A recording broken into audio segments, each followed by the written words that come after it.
Oh, Stalin was a mighty man, and a mighty man was he. He led the Soviet people on the road to victory. All through the revolution, he fought at Lenin's side, and they made a combination till the day that Lenin died.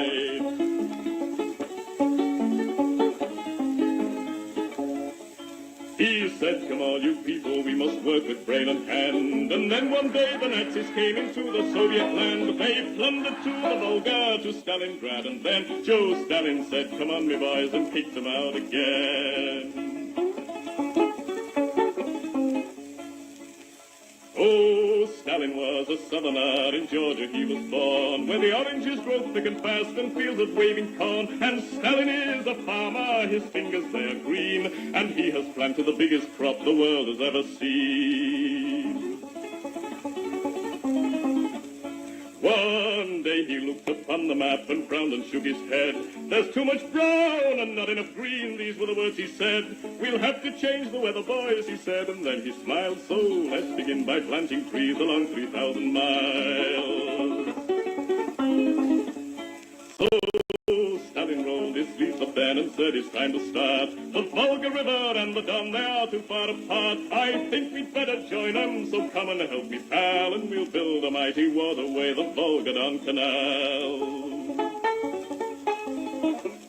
Then Stalin went into the north, and there saw rivers three, all emptying their waters into the polar sea. Now that's not right, Joe Stalin said, these rivers, they are ours. We'll turn them round and make them work and make electric power. There was a range of mountains that were standing in the way, so Stalin put his hand out and smoothed them all away. For Joe, he is determined to make the land all green, and that's the biggest project that the world has ever seen.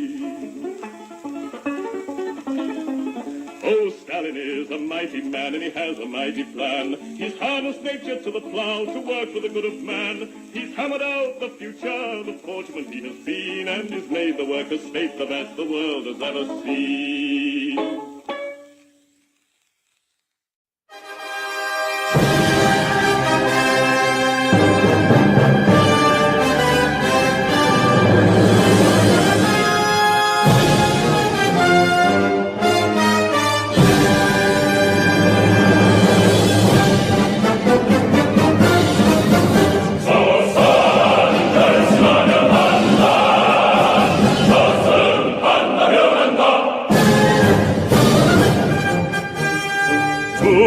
전체의 사회 주의를 우리 어떻게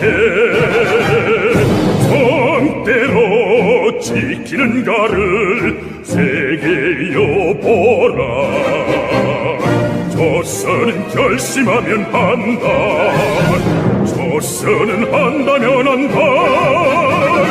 장군님 백승의 영도 따라서 전군의 붉은 기 그 신념으로 조선은 결심하면 한다. 조선은 한다면 한다.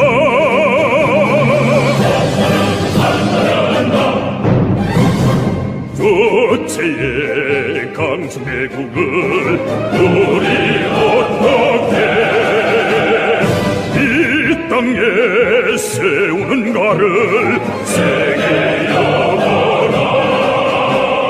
조선은 결심하면 한다. 조선은 한다면 한다. 장군님의 뜻을 받들어 불굴의 정신력 그대 장으로 조선은 결심하면 한다. 조선은 한다면 한다.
조선은 결심하면 한다. 조선은 한다면 한다.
Yagad negen artim terek Ялтин дорогете боцима, Одончини очисем, Одочимин очисем, Неште буни зостеховун неличи,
Le Vietnam brûle et moi je hurle Mao Mao.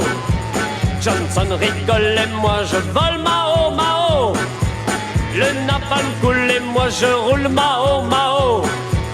Les villes crèvent et moi je rêve Mao Mao. Les putains crient et moi je ris Mao Mao. Le riz est fou et moi je joue Mao Mao.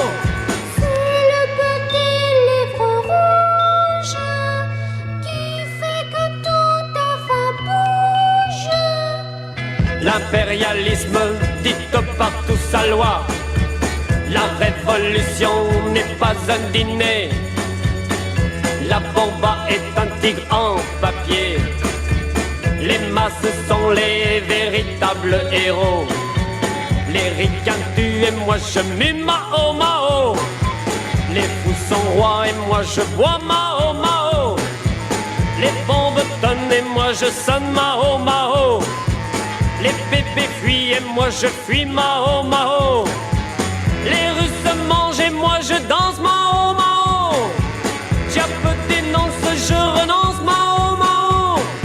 C'est le petit livre rouge qui fait que tout enfin bouge. La base de l'armée, c'est le soldat. Le vrai pouvoir est au bout du fusil. Les monstres seront tous anéantis. L'ennemi ne périt pas de lui-même. Mao Mao. Mao Mao.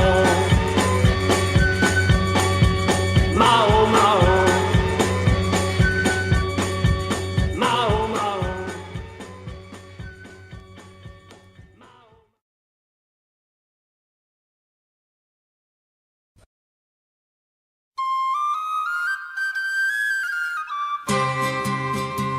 When I was young, I used to be as fine a man as ever you'd see at the Prince of Wales. He said to me, come and join the British Army. Tooraloo, they're looking for monkeys up at the zoo. It says, one, if I had a face like you, I'd join the British Army. Sarah Connon baked a cake and so for poor old Slattery sake, sure I threw myself into the lake pretending I was barmy. Tooraloo, I've made me mind up what to do. Now I'll work me ticket home to you and the British Army. Sergeant Healy went away and his wife got in the family way, and the only words that she could say was blame the British Army. Tooraloo, me curse upon the Labour blue that took me darling boy from me to join the British Army. Corporal Sheen is a terrible note, just give him a couple of jars of stout and he bait the enemy with his mouth and save the British Army. Tooraloo, I've made me mind up what to do. Now I'll work me ticket home to you and the British Army.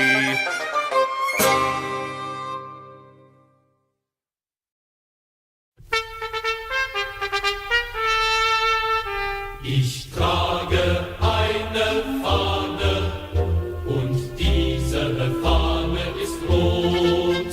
Es ist die Arbeiterfahne, die Vater trug durch die Not. Die Fahne ist niemals gefallen, so oft auch der Träger fiel. Sie weht heute über uns allen und zieht schon der Sehnsucht Ziel.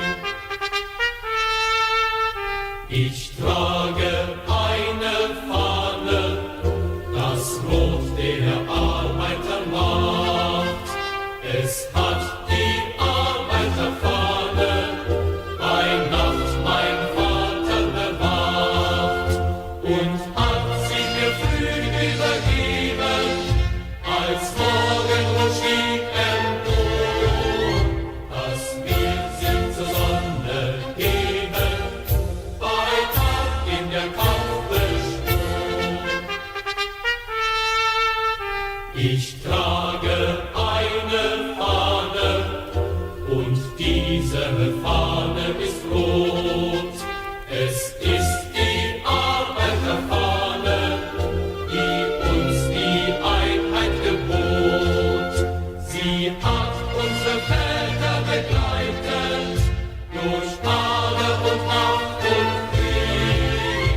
Drum vorwärts die Söhne erstreiten, zu Ende den großen Sieg.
Hello, everybody, and good afternoon. It is the afternoon of December the 30th, 2024. We come towards the end of the year, and as is now customary, we take our regular look at what is going on in the Ukraine war. And we will be doing a bit of a retrospective, as it is the end of the year.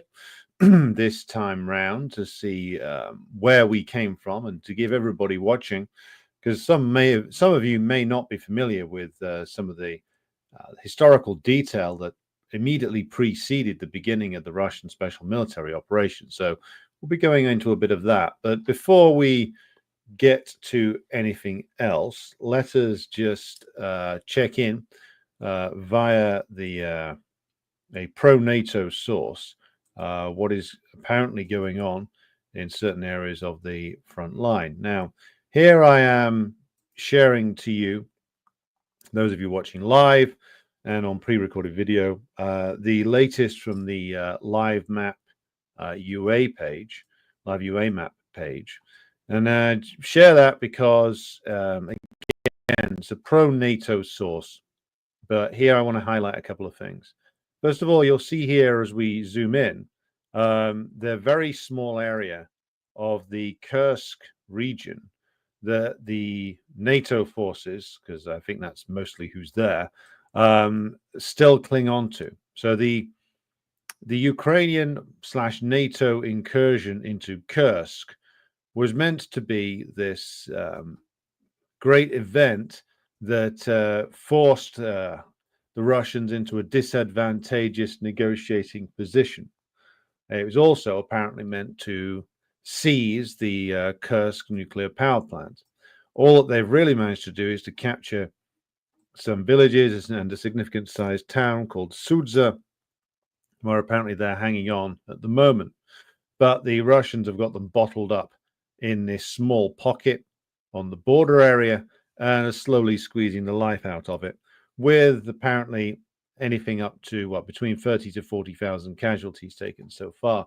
This incursion now has been running in the Kursk area since August of this year. So that's 4 months of continual fighting, with the Russians in no particular hurry to shut down this Ukrainian incursion, because what's happened is the NATO commanders, because it is them who have made this decision, it is not Zelensky, no matter what anybody tells you. Zelensky might sign his name on things, but this operation in Kursk was not his idea. It is, of course, a NATO plan, principally an American and a British plan, with the idea being the same as the guiding principles of all the Ukrainian/NATO offensives in this war over the last 2.5 years, is that they would do some dramatic assault, seize something high profile, make a big deal out of it, and then hope against hope that that would somehow help their overall plan, which of course remains to this day the overall plan, that is the regime change inside Russia itself. However remote, however impossible that becomes, they cannot give up that objective. None of this worked, of course. The Kursk nuclear power plant was not seized. They didn't really get close to doing so. And they've been bottled up here in this Sudza area for months on end, losing thousands and thousands of men. And apparently with the NATO commanders sending in more men to die there, to essentially cling on to a tiny slither of Russian territory, which the Russians are in no particular hurry, it would seem, to remove them from. as long as they can continue to exact maximum casualties upon the Ukrainian forces there, Ukrainian and NATO forces there. So that's one area to highlight. The other is, of course, the large-scale actions that are going on in the Donetsk region. So if we go down here, we can see the growth of the push, the various pushes into what have been Ukrainian-controlled territory. You can see the large pockets opening up here around Kurakovo, in the outside of Donetsk. You can see the Russians pushing forward to the town named Pokrovsk. And if you were following the events of 10 years ago, when all of this the first round of this started, the beginnings of this war originate, you'll remember that there was places like Slavyansk were hotly contested, and Kramatorsk as well. And now the Russian advance is slowly pushing up towards these areas again.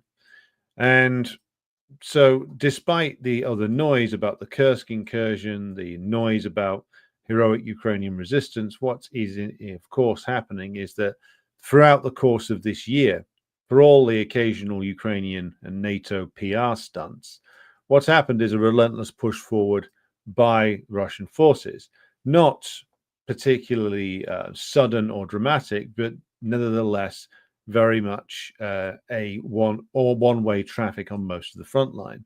And now we have Russian preliminary assaults, perhaps in the Kherson region, which could lead perhaps to further advance into the rest of that region that remains controlled by the NATO side, which of course the Russians retreated from toward a couple of years ago now, to solidify their front line in preparation for what was a bigger Ukrainian assault in mid-2023 in the Zaporozhye area, where I'm highlighting with the cursor now. So the overall picture this year has been one of slow but steady Russian advance, and that continues. The Ukrainian incursions haven't made a great deal of difference. They've lost gigantic numbers of men and continue to do so. And now we are in the phase of obscene bargaining, where Zelensky and his clique are trying to extract more money from the US and the Europeans, as essentially, to get their percentage out of it, I'm sure, but also to keep the lights on in what remains of the Ukrainian state and save their own backsides, because of course something like 80% now of the money that is required to keep the Ukrainian state minimally functional is provided by the European Union countries, the British and the United States. So there's not much of a tax base left in Ukraine. There's not much functionality left of the Ukrainian state other than to provide more men for the war machine, send more men to their deaths. Basically, its functions have come down to administering military procedures, press ganging men off the street, and that's about it. The actual rest of the functions of the Ukrainian state are slowly withering away. So as to, of course, what this tells us about when this will end, or we'll come to that in just a moment. But the overall picture for the whole year has been of relentless bad news for the NATO side, relentless losses for the NATO side. The Russians were caused some losses, of course, and a deal of embarrassment by the incursion into Kursk, but they didn't lose anything militarily. They weren't able to. The Ukrainian side wasn't able to significantly slow down the Russian advance by running into the Kursk region. All they really did was lose a lot of men and lose a lot of equipment. Now, how this relates to the potential negotiations, I'll just stop showing that page there, is of course another question. And the latest wheeze of the United States, as I just said, is that they decided that it's time for Zelensky to start drafting the 18-year-olds. which the Zelensky might be completely off his chump on the old white powder, but even he knows, even his office knows that's going to be ruinously unpopular. And so they want to make sure that they have as their potential escape route planned is what I'm guessing at their real concern is. Now, the thing I wanted to mention here is that it is now 3 years to almost to the month at least since the Russian side submitted proposals meant to lead to a diplomatic solution to the Ukraine crisis to the US and to NATO. Now, these are draft treaties which you can still find on the Russian Ministry of Foreign Affairs website. I'm just going to drop the links into the description, I'll drop the links into the description of the video, and I'll just put them in the live chat now, because these are two documents which are very much worth reading, as these were the draft treaties that the Russians submitted as they saw it being the basis for negotiations over the ending of the crisis. Now, the interesting thing about these is that they are not just related to Ukraine, they are related to the much, much wider crisis that has gone on really since the counter-revolution 30 years ago, 33 years ago now, finally put an end to the Soviet Union, which is, of course, was followed by a relentless expansion of NATO. So it is worth mentioning that one of these treaties actually deals with the expansion of NATO since the later 1990s. Now, this is the second treaty entitled, and this is from 17th of December 2021, 3 years ago now. This draft treaty is entitled Agreement on Measures to Ensure the Security of the Russian Federation and member states of the North Atlantic Treaty Organization. So, the key demand in here, or one of them anyway, certainly the most eye-catching demand, comes in the form of Article 4. Article 4 of this draft treaty reads as follows. The Russian Federation and all the parties that were members of the North Atlantic Treaty Organization as of May 27th, 1997, respectively, shall not deploy military forces and weaponry on the territory of any of the other states in Europe in addition to the forces stationed on that territory as of the 27th of May 1997. With the consent of all parties, such deployments can take place in exceptional cases to eliminate a threat to the security of one or more parties. Now, I say that that's the most crucial element of this, because essentially what that is asking for, and again, this was a key demand of the Russian side prior to the beginning of the special military operation. What they're asking for is for the NATO forces from Western Europe, especially, and the United States, to withdraw their troop deployments and their missile systems and all of the military infrastructure they've built from the former Warsaw Pact nations. And this is, again, a key demand, because this is at least as much to do with why this crisis spun out into a war as is the prospect of Ukraine joining NATO. See, what we've got now, or what was expressed at the end of 2021, was essentially all of the objections that the Russian Federation had been listing and sitting on for almost 30 years by the time this was issued, which is to do with the expansion of NATO, which is to do with the development of the Eastern European nations essentially into being sites to launch aggression against Russia, which is what they've been turned into.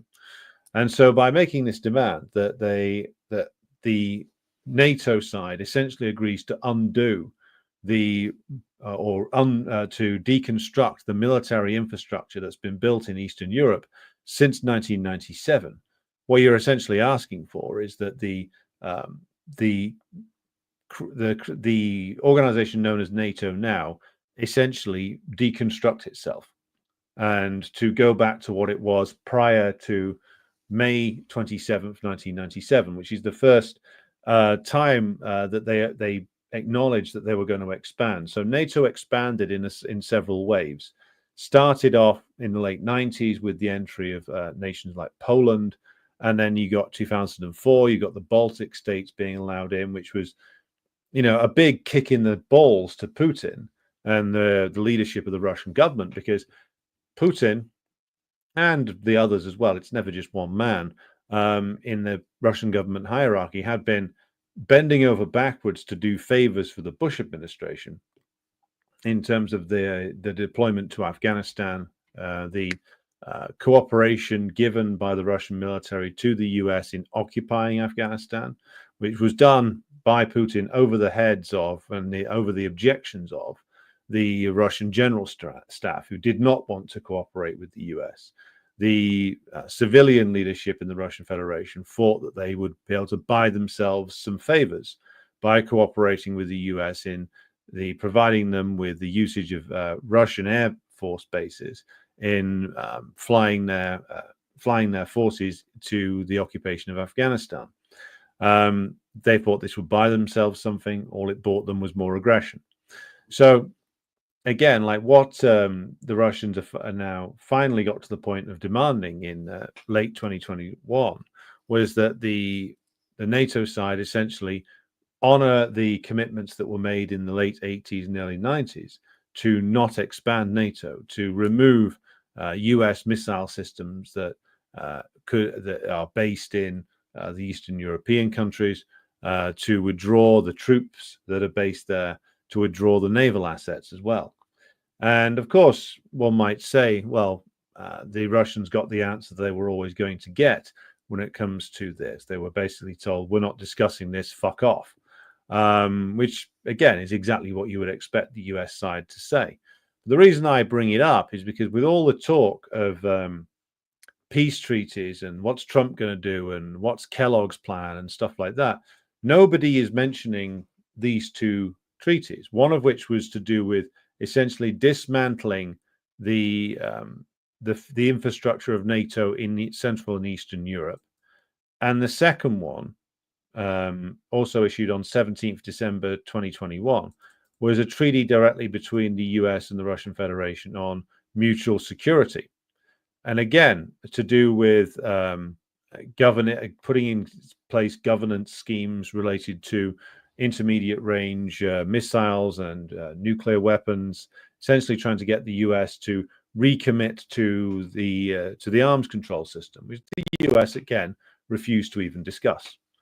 And we've covered extensively over the past, almost 3 years now, why the US refused that. The war that emerged might not have been what the US was exactly looking for, but it's a war that they were prepared to jump on, take advantage of, etc., precisely because it fitted in with their wider plan. And again, I find myself reiterating a lot of basic truths, but I think repetition is important here. The reason why the US basically just laughed in the Russians' face and didn't even take remotely seriously any of the demands in these treaties is because they knew very well that by rejecting any negotiation, they would push towards a war that they wanted. But it was a war that they wanted under certain conditions. Now, what do we mean by that?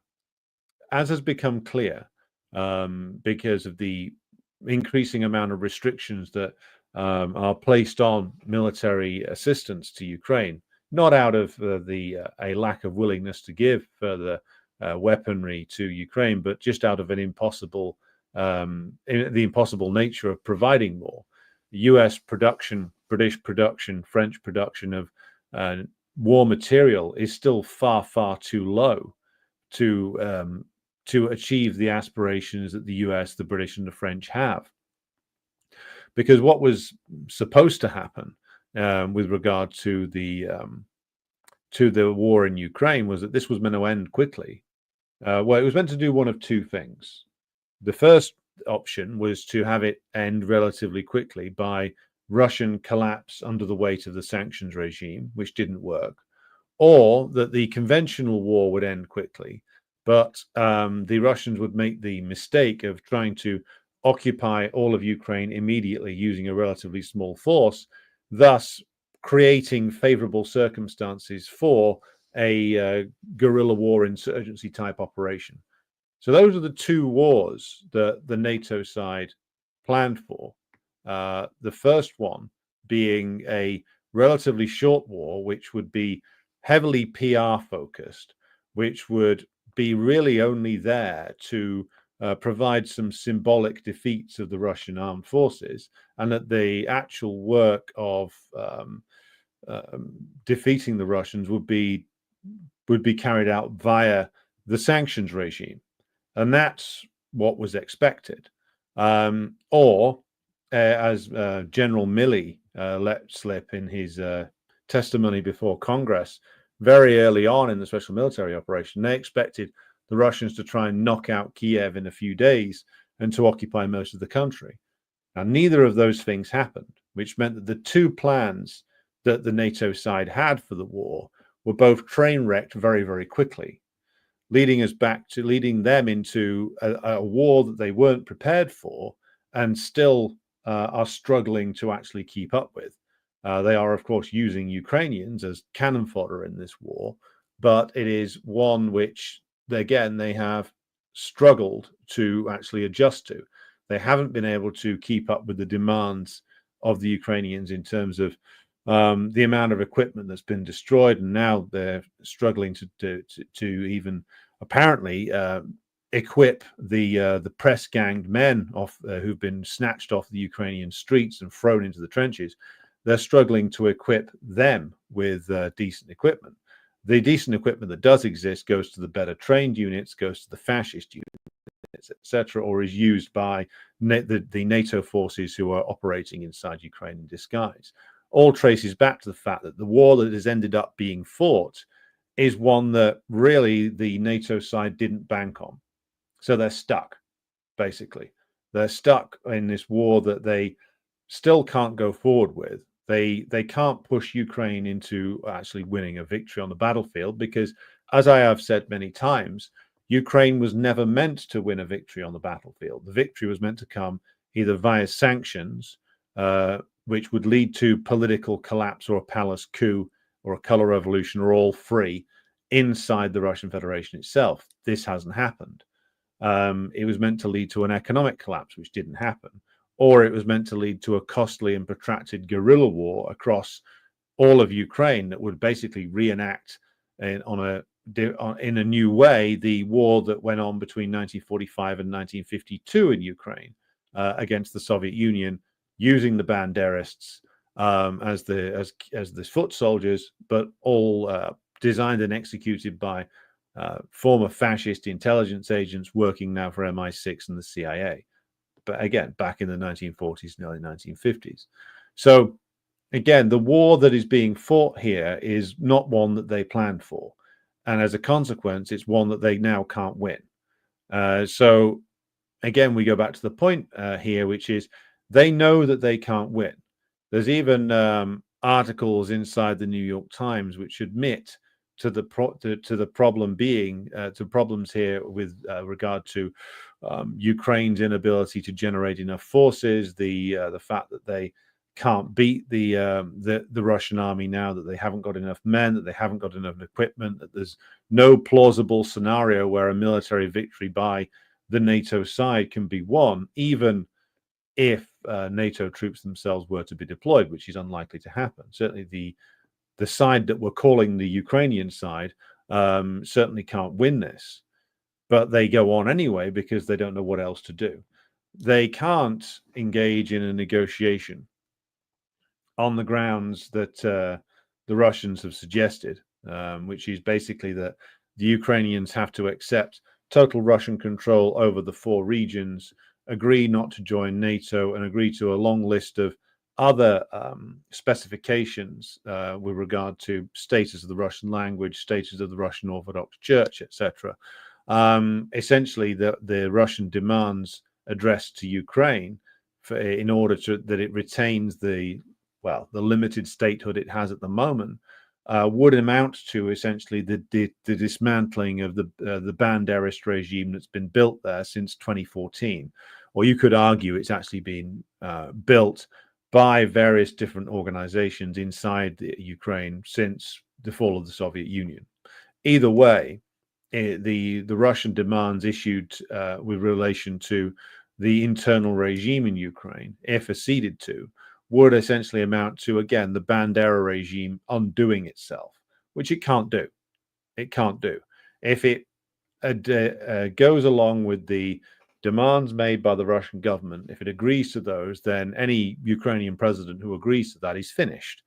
Zelensky would be finished. The Banderists, the Ukrainian fascists would try to kill him if he did so. So everybody is now, the Western side is stuck. They can't win. They can't go forward. They refuse to go back. They refuse to even discuss the draft agreements that the Russians submitted to them 3 years ago. There's no discussion on any of that. The Trump team and their apparent desire for negotiations, we will have to see what happens with that.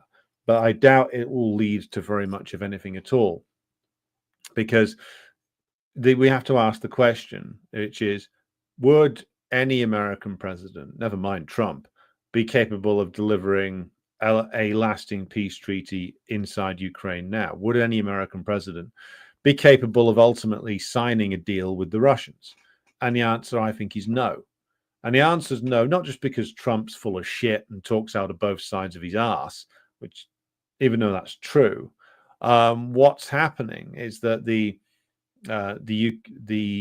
American side, due to the large investment, both in monetary terms and political capital, that's been made by the entire U.S. political class in this Ukraine venture, is so great, and the hysterical screaming about Russia is so huge inside the American political system, that to actually reach a negotiated settlement with the Russians, even one that is more tacit than open, then it would take a great act of determination and leadership from any US president to be able to pull that off. Is Trump that guy? No, and he never was. Neither would Kamala Harris have been that person either. It's just that Trump is the one that some of the more dubious multipolar theorists keep stating is going to be the one who delivers some kind of peace. I really don't think that he can. I think the best outcome that can be bargained over between the US and the Russians is that essentially, when the Russians decide to shape the battlefield to their advantage in a decisive way, then the US has to accept whatever battlefield outcome finally does arrive, on the grounds that they can't hope to intervene, and they wouldn't be capable, and the Europeans certainly wouldn't be capable of intervening either. So tacit acceptance of the defeat and the disastrous defeat of their proxy is the best that is going to be on offer here.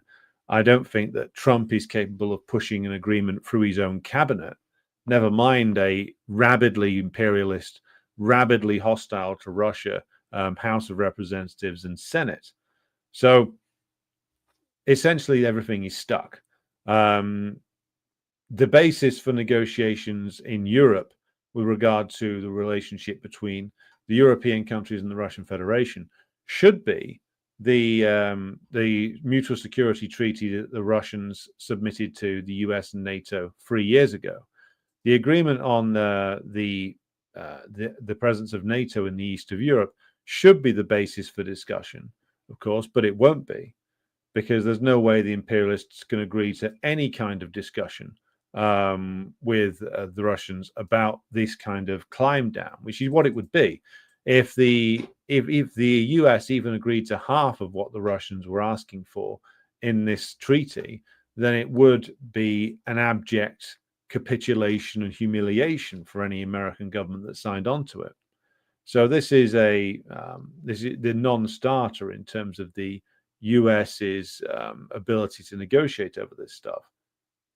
It just simply isn't going to happen. And the longer that time goes on, the more it becomes obvious that the US is not only not going to intervene directly militarily, but it can't intervene directly militarily. Then the Russians will have to finalize this via military engagements, meaning that they'll have to push the Kiev regime into total collapse. Now, there's a lot of speculation as to what's going to happen here. I mean, I've said before that I didn't think that they would go all the way to the old border with Poland. One idea that's been floated recently, which perhaps has some realistic elements to it, and I've mentioned elements of this before, is that the Russians might end up taking most of, almost all of the Ukrainian coast, including Odessa, and that some form of a Ukrainian state remains in the middle of Ukraine, based around what Russian sources claim is the historic Ukrainian area, which is on all those maps they put out, showing that the actual area of Ukraine is, as it was in 1692 or something. Though they may put together a pro-Moscow government in the middle of Ukraine and just leave the West to be squabbled over by the Poles and the Hungarians, who will then claim that they have won some kind of great victory by claiming back pre-1939 land, perhaps. But either way, none of this will be formally acknowledged. What we'll end up with is an informal settlement based on the idea that that nobody wants to the war to carry on, but nobody wants to. None on the Western side want to acknowledge just how bad a defeat this has ended up being. So they will want to make it look as if they have won. So even if they're only left with Western Ukraine, they'll potentially fold that into some sort of NATO protectorate and say that they've won, even though they'll have won absolutely nothing. Either way, though, we shouldn't expect them to acknowledge their defeat anytime soon. They will do their absolute best to hide it for as long as they possibly can. But we should also bear in mind that the demands from the Russians, but the security treaty and the status of NATO forces in Eastern Europe, those demands weren't just pulled out of thin air. This is these are things that the Russians have been thinking about for 30 years or so.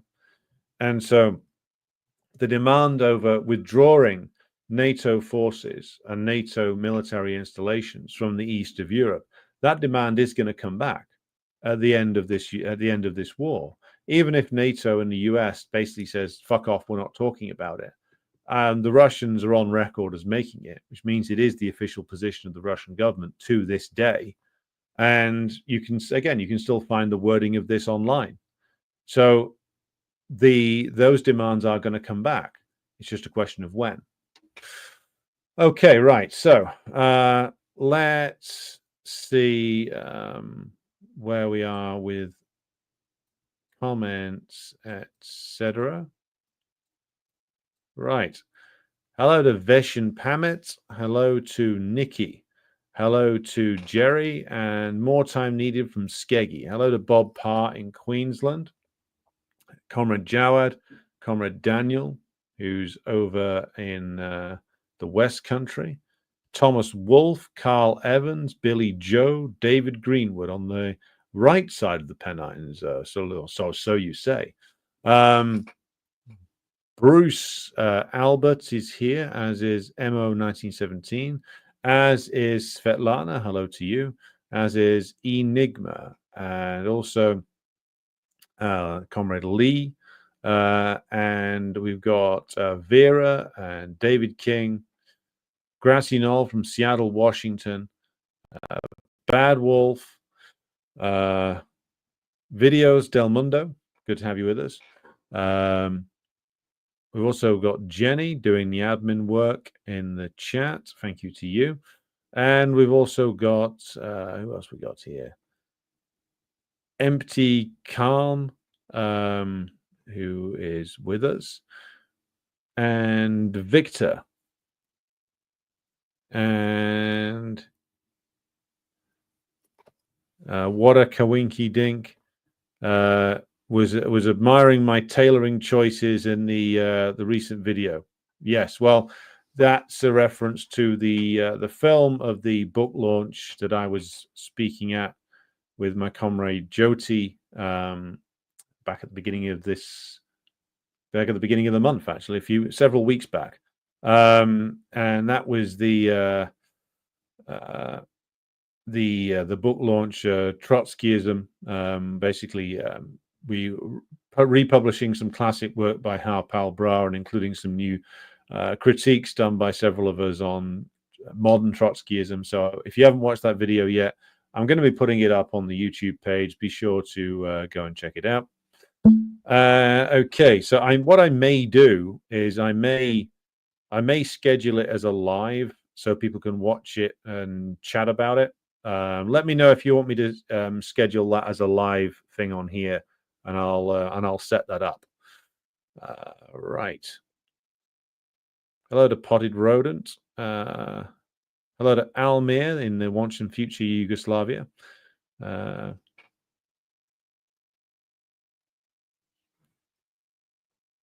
Martin says Scott Ritter mentioned 1.1 million Ukrainian soldiers dead.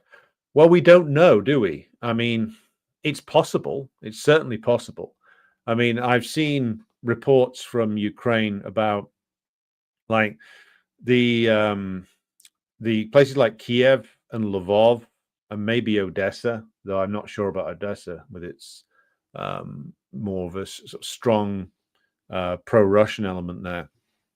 But certainly Kiev and Lvov still look like busy cities, but like the mid-sized towns and the villages in Ukraine have been like cleared of men. Like there's nobody other than like women and older people and small children. Like all the fighting age men have already been taken off and are either in the army or have already been killed. So, given the number of funeral sites we've seen, given the fact that so many are listed as missing, 1.1 million dead. Well, it's possible. I tend towards a more cautious estimate myself. I mean, we could be looking at over 1 million total casualties. So it could be at least 500 to 600,000 dead, and then the same again wounded. But again, we don't know. But 1.1 million dead, it's certainly possible. And it's certainly possible that that's causing the apparent manpower crisis that exists inside the Ukrainian army at this time.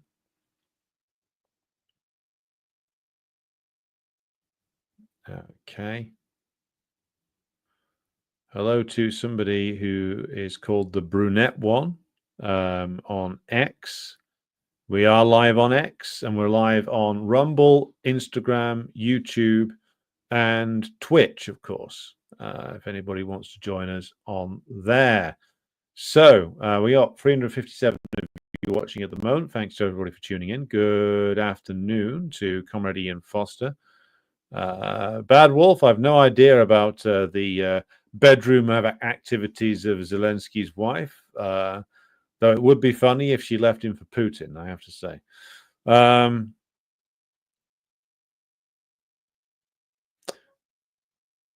Svetlana says, meanwhile, Kiev continues to flood Odessa with Western Ukrainians, as it has done for a good 15 years. Huge Western Ukrainian population now in Odessa, very anti-Russia. Well, it makes sense from their perspective, but you got to wonder, how many of these Western Ukrainians are really that committed to going to the absolute end on this? How many? I mean, given that even in Western Ukraine, and Russian viewers can, I'm sure, correct me if I'm wrong about this. Even in Western Ukraine, like the Banderists themselves, were never a majority. They were a powerful and organized minority. So, how many of these Western Ukrainians are willing to go to the absolute carpet? And in terms of pursuing this war to the bitter end, as demanded by London and Washington, and how many of them are willing to have the entirety of the Ukrainian state destroyed by it? Those are the questions which will need to be asked. So, okay, they're gonna stick a load of Western Ukrainians in Odessa. Well, how long before all the male population that they've stuck there has to be drafted to fulfill the demands of NATO, to fulfill the demands of the US and the British, to send more men to die? So even these like Western Ukrainians who are like the who have historically been the center of extreme reaction in Ukraine.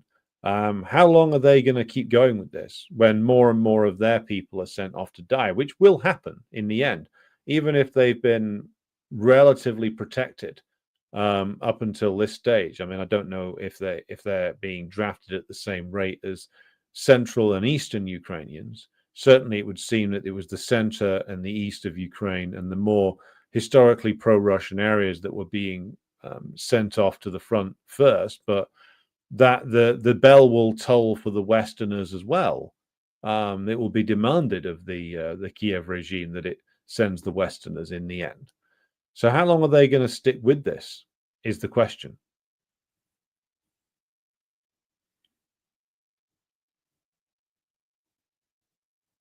Okay.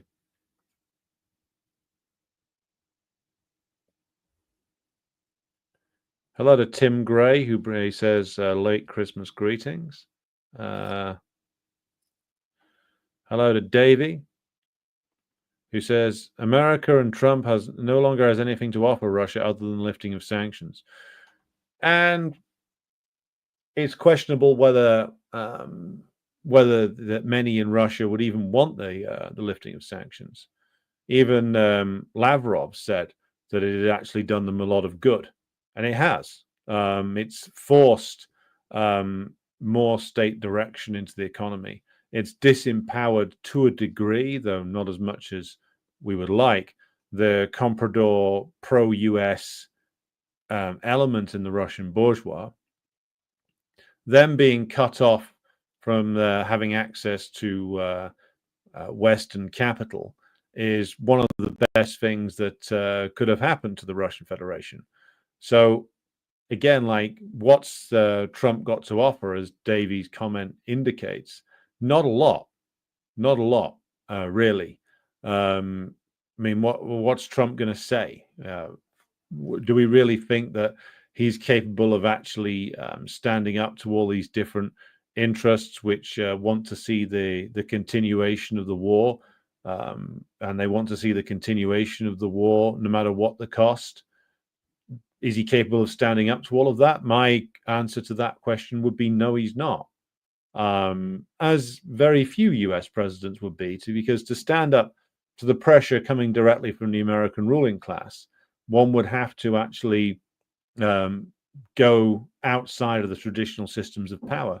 And although Trump like dances around that from time to time, making appeals to his base that sound more populist, that of course railing against the supposed deep state whilst in reality cooperating with it, he never actually is prepared to go all the way in rallying the masses to oppose the entrenched interests of the ruling class in the American state machine. Of course, he's not prepared to do that. So the Trump peace plan will probably go as follows. Trump will make a lot of noise and say, I want a meeting. I want a meeting with Putin. Trump will go and make a lot of noise about and basically offer similar things to what Biden was offering, which is, Biden apparently offered to take NATO off the table for Ukraine for 20 years. But given that Ukraine had already been incorporated into NATO in all but name by 2021, then that doesn't really make much of a difference, because you don't need to be in NATO officially to be incorporated into it. Like the Scandinavian countries, like Sweden and Finland, they weren't officially in NATO in 2021, but they were unofficially. There was no real difference there in terms of the military doctrines of those countries. They were already incorporated into the defense assumptions and the offense assumptions planned by the officers from Washington and London who do the work of do the work here for that kind of thing in NATO. The only difference being now that it is now official that the US and the other big NATO armies can deploy to Sweden and Finland, whereas they had to do it in a sort of more restrained fashion before. But they were already incorporated into NATO, and Ukraine was as well. As we've said before, Ukraine was already serving as essentially an outsourced army for especially for the British, especially for, and also to a large extent to the US as well, but especially for Britain. Ukraine is a giant military outsourcing project run by British and American special forces teams, German and French as well to an extent. But the idea being that this is an outsourced military operation, which is why the British are so all in on it and why the British ruling class won't give it up. This was meant to be their way of fighting a big war, or a war that needed large numbers against a rival country, or should we say a peer competitor, or a superior power, I think is the more apt description to give to Russia vis-a-vis Britain, and to stand a chance of defeating it and destroying it via an outsourced military system with being run by British specialists and American specialists. That's what the Ukraine project really represented. More than anything else, it's a chance to defeat a much larger enemy that's very dangerous if you were to try and take them on directly. But you do all of the, you outsource all of the physical risk to Ukraine. And that's what's essentially been done. All the physical risk is transferred to Ukrainians. There's risks to the British ruling class, and there's certainly risks to the British working class if this thing goes down to a bad defeat, because that would lead to a potential crisis or a greater development of the pre-existing crisis in Britain itself. But the job that was meant to be done by the outsourced military in Ukraine is one that the British especially are very keen on and won't give up in a hurry. Another reason why negotiations are bound to fail, because one of the things that the Russians had already stated as crucial was the complete demilitarization of Ukraine, which of course would mean that the army that the British, the Americans, the French, the Germans, and others have paid such a great deal to construct over the years would finally be dismantled. Now, it's been defeated and destroyed on numerous occasions over the last almost 3 years now, but it would mean that the project to build this giant outsourced military comes to an end and has to be essentially dismantled. Again, I don't think that they're going to agree to that. I think they're going to want to keep their outsourced military, consisting of Ukrainians and various soldiers of fortune from places like Colombia and Brazil and any other place in the world that supplies a large amount of mercenaries. They're going to want to keep that as a means to carry on this anti-Russia operation. So they're not going to want to give this up in a hurry. They've invested too much and have gone too far with it. Svetlana said, just to say, when I was at school in the 2000s, Russians, Ukrainians, Greeks, Afghans, all the nationalities at my school all got on totally fine. Then the EU BS propaganda began. It was never the same again. Well, this is why this was allowed into Russia by the Yeltsin Comprador clique. You should never allow the US, the British, the EU nations to have any influence over your education or cultural systems whatsoever, because the only thing they're going to aim to do by getting hold of these is to essentially sow divisions within your country, weaken it via creating these divisions, or possibly break it up entirely. That's what they, of course, did successfully with Yugoslavia, ably assisted by the failures of Titoism. And it's why the DPRK doesn't let any of these any of these dangerous propagandists into their country, and they're entirely right not to do so, because that would be the job that these people would be looking to do, hidden behind such pleasing words and phrases as artistic freedom, freedom of expression, etc., etc. What they really want is freedom to spread propaganda, to poison people's minds against their own system, against their own nation, against each other, and to demoralize them to the point where things collapse, which is, of course, what a man we know to be an asset of the Foreign Intelligence Services, Yakovlev, did when he was appointed by another asset of imperialism, Gorbachev, to be in charge of propaganda in the Soviet Union. He turned the media system that was meant to defend the state against the state and against the Communist Party, and was allowed to essentially poison the minds of the Russian population for years and years against their own system, much to their detriment. Okay. Carpe Diem says, I can't remember who said it, but some analyst said that Russians will not want Odessa due to so much mafia there. You want my opinion on that? I mean, I've heard contradictory things. I've heard that some in like the Russian nationalist sphere want to take Odessa for historic reasons. Some want to take it for reasons of more strategic, involving cutting Ukraine off from the coast entirely, so that whatever Ukrainian state survived would be dependent upon the Russian goodwill to be able to export anything. So there's those arguments, those historic and strategic arguments for taking control of it. But given what Svetlana has said, and also I have heard that there's strong mafia operations. I mean, I believe Kolomoisky, who's, I don't know if he's still locked up in Ukraine, but he did run an extensive mafia operation in Odessa for quite some time. So we of course don't know the full grim reality of it, but it's certainly the case that it'll be a complicated job to take that over, especially if the Kiev regime has been doing a job on filling it with pro-fascist sympathizers.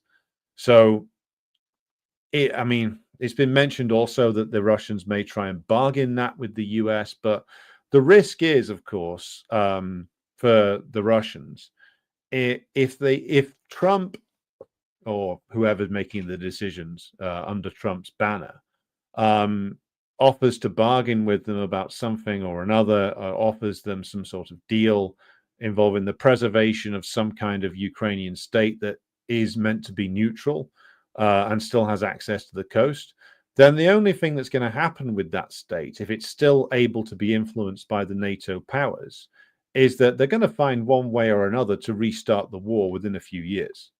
So any state that exists inside the borders of the current Ukraine, even if let's assume for a moment that the Russian side gets the minimum demands made addressed. So they get the four regions, Kherson, Zaporozhye, Donetsk, and Lugansk. They get all of those.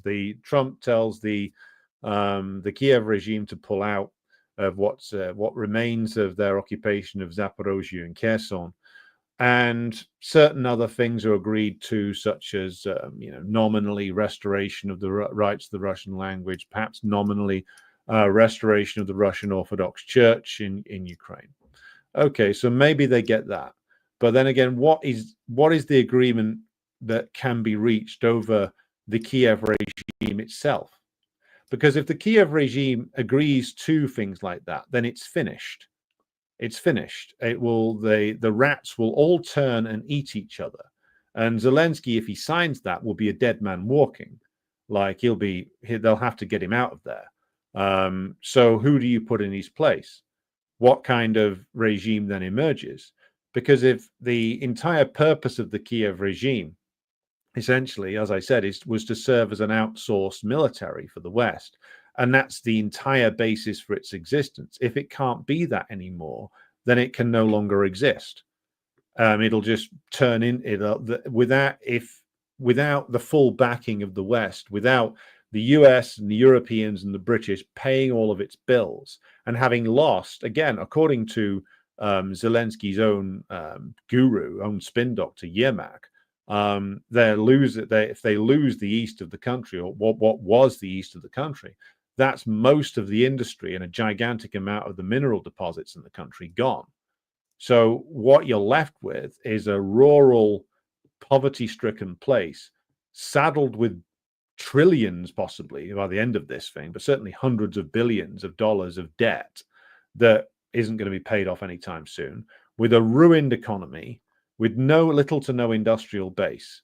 So what kind of future does that Kiev-based state have once that any agreement that gives the Russians their minimal demands? What kind of future does that state have? And the answer is not a very stable one, because if the Western powers want it to survive, they'll have to prop it up to the tune of billions of dollars. They'll have to forgive its debts.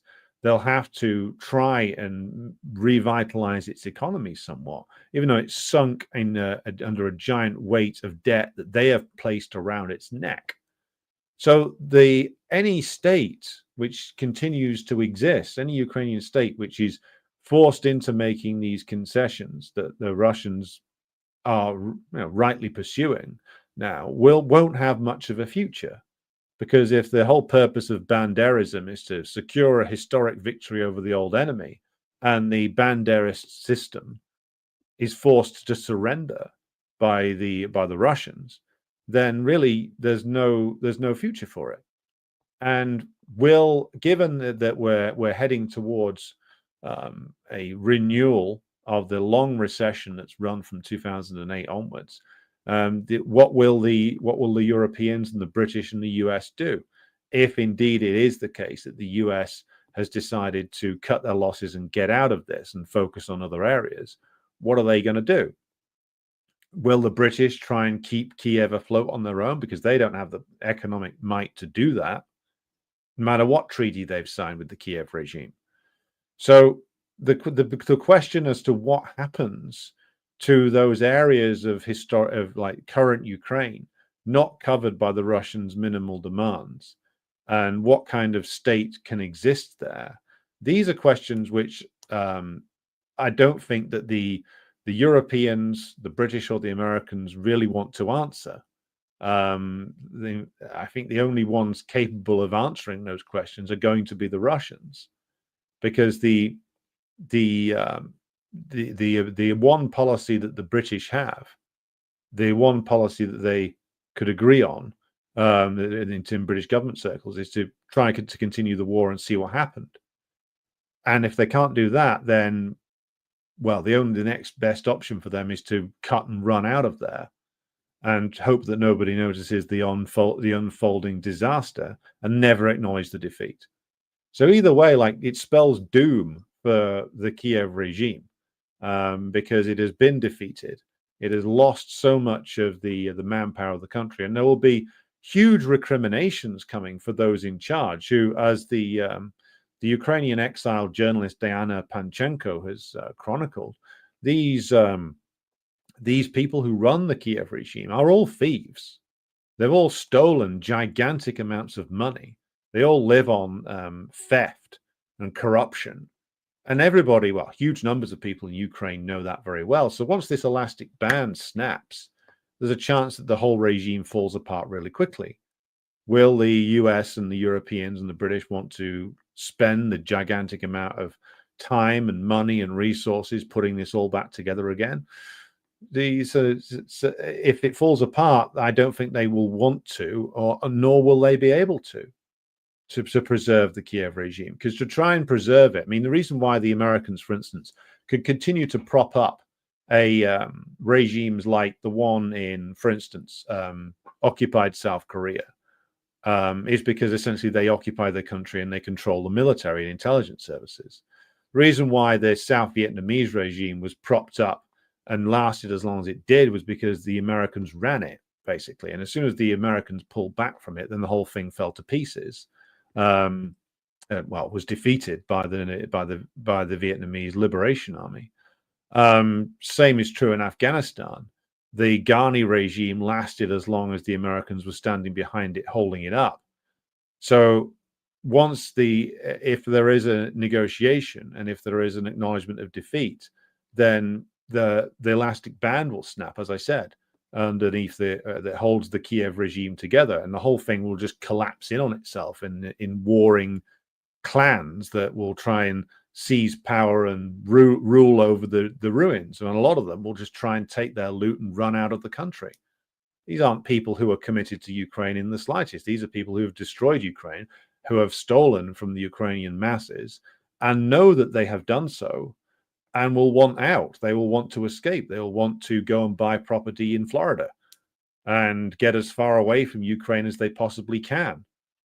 So either way, whatever negotiation is possibly on the cards here isn't going to produce good things for the West, which is why I think ultimately the pressure will be to essentially, if they can't get anything out of this war now, to walk away, but ultimately to leave the Russians holding the bag. But to make it as costly for them as possible. That will be the final retreat. If they can't keep the war going, if the Kiev regime is collapsing, then ultimately what will happen is the US will slowly walk away, or will rapidly walk away. The whole thing will be brought to a combustible collapse. The US will walk out, and the Russians will then be forced to make a decision as to what they are going to do. Are they going to have this essentially sort of bandit country on their borders, or are they going to reconstruct something of a Ukrainian state that exists in the center of Ukraine that can be viable and that will probably be incorporated into a joint defense space with Russia? And maybe the personnel who will run the Kiev government will come from that Ukrainian government in exile that used to work with Yanukovych. That's ultimately what I think will happen, because there's no way that any negotiation produces anything good for the West, given that the Kiev regime is teetering on the brink of total collapse, and eventually the US is not going to want to continue to pay the bills for this, given that they're not getting the return on the investment they were looking for. And so ultimately, it's going to be the case that the Russians will have to reconstruct a new version of a much smaller Ukrainian state, possibly excluding the far west, which they might leave for the Poles and the Hungarians and the Slovaks to squabble over who gets what there. Or maybe maybe they'll try to reconstruct something of a Ukraine just purely centered on Lvov, but I think that'll last about 5 minutes before that implodes. Because once this is seen to be defeated, Banderism, which is a very unstable creation, will split into 1,000 different varieties, and they'll all turn on each other very, very quickly. Right. Okay. Have I seen CNN? No. I haven't watched CNN since, when was it? It's the last time I stayed in a European hotel, which was about 10 years ago.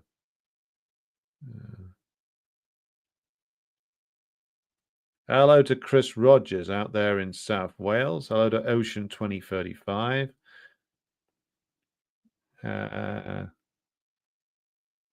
Brunette One says capitalism is a dark festival of death. Fitting words.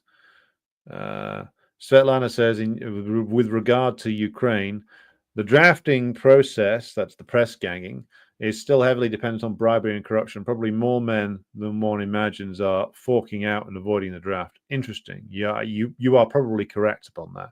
A lot of guys probably hiding, a lot bribing their way out of the country.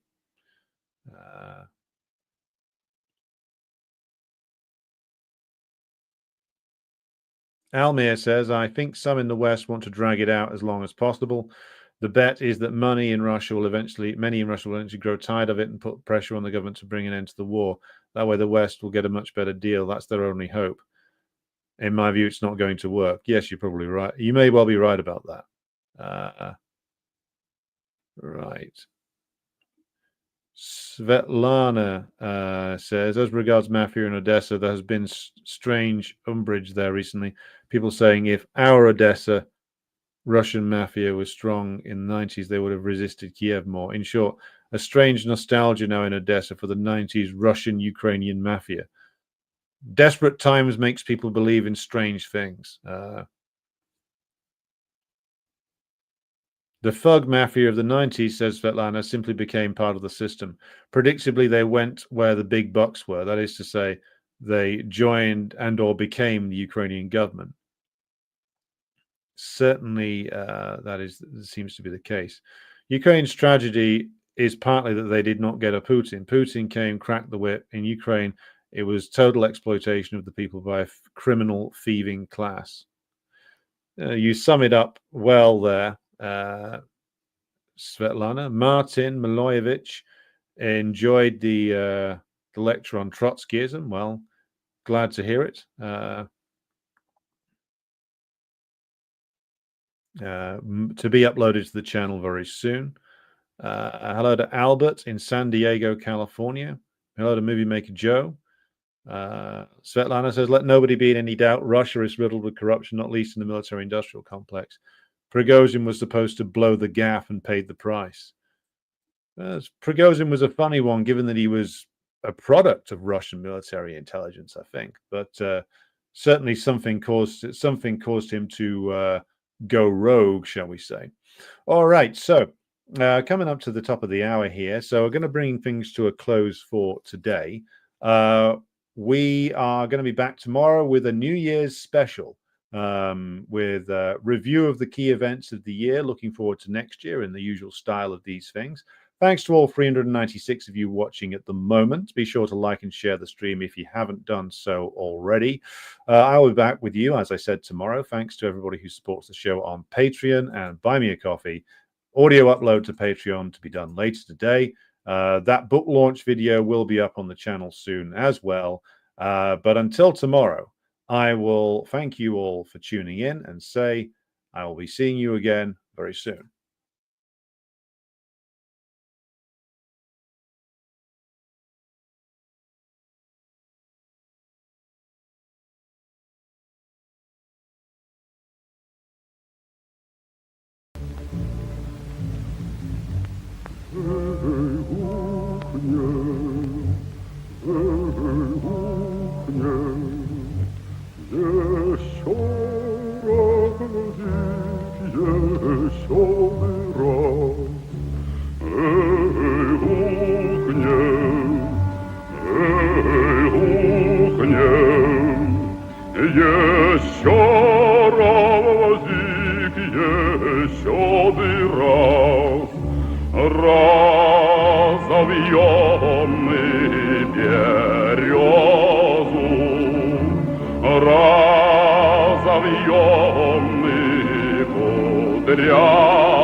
Утреннего стяг в жизни важен первый шаг.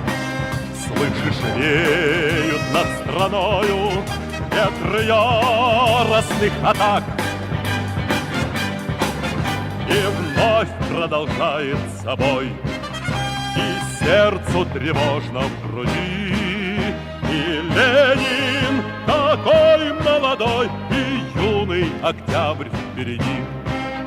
И Ленин такой молодой, и юный октябрь впереди. Весть летит во все концы, вы поверьте нам, отцы, будут новые победы, станут новые бойцы.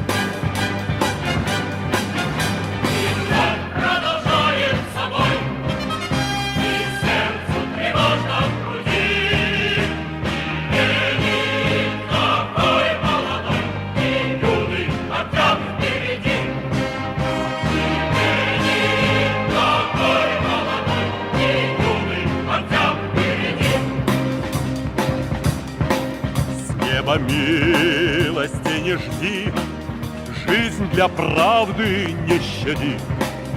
Нам, ребята, в этой жизни только с правдой по пути.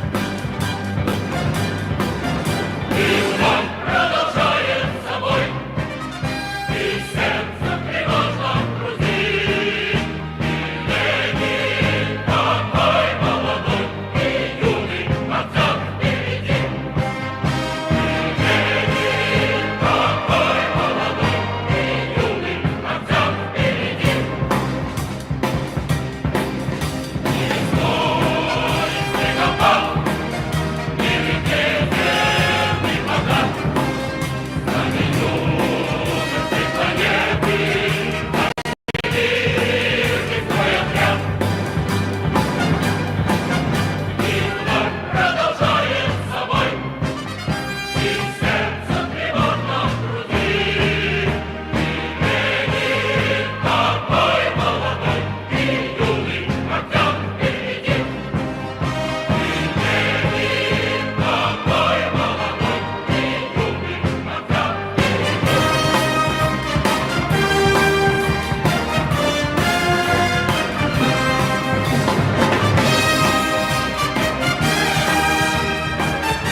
वतन वतन वतन दादल अफगान वतन दा पमूंगा grain वतन दा पमूंगा grain वतन दा पमूंगा grain वतन और दखैरत जलजले लरी तूफान लरी रूम की बाजार लरी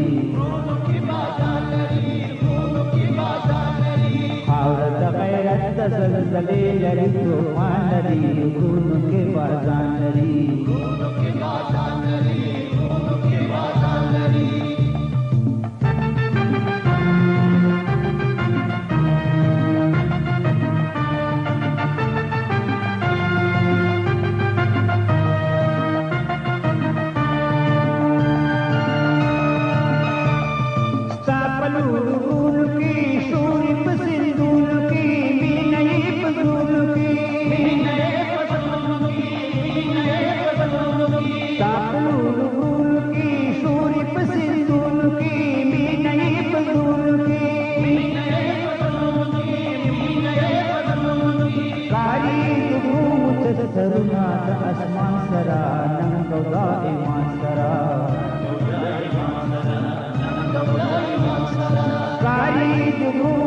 سرونات أسمان سرا ننگو دائمان سرا دا وطن وطن وطن دا دلو یا افغان وطن دا پمونگ گران وطن خاور دا غیرت دا زلزلی لری توفان لری غرونو کی بازان لری خاور دا غیرت دا زلزلی لری توفان لری غرونو کی بازان لری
Nor could love's brightest summer glow outshine that solemn starlight.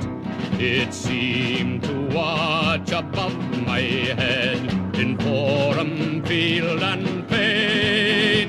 Its angel voice sang round my bed, a nation once again.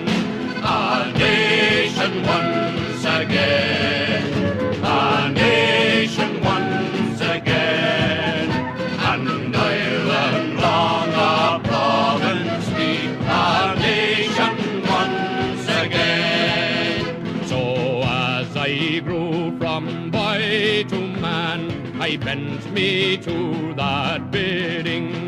My spirit of each selfish plan and cruel passion ridding. For thus I hope someday to aid. Oh, can such hope be vain?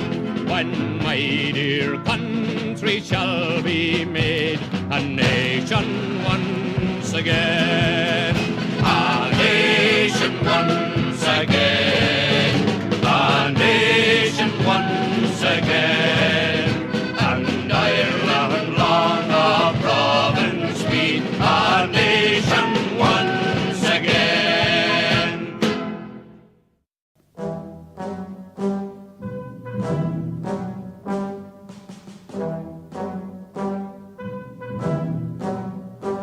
Az ember élte sorsa csak munkájában építi fel. Ki nem akarja jobbá tenni, napfényt sem érdemel.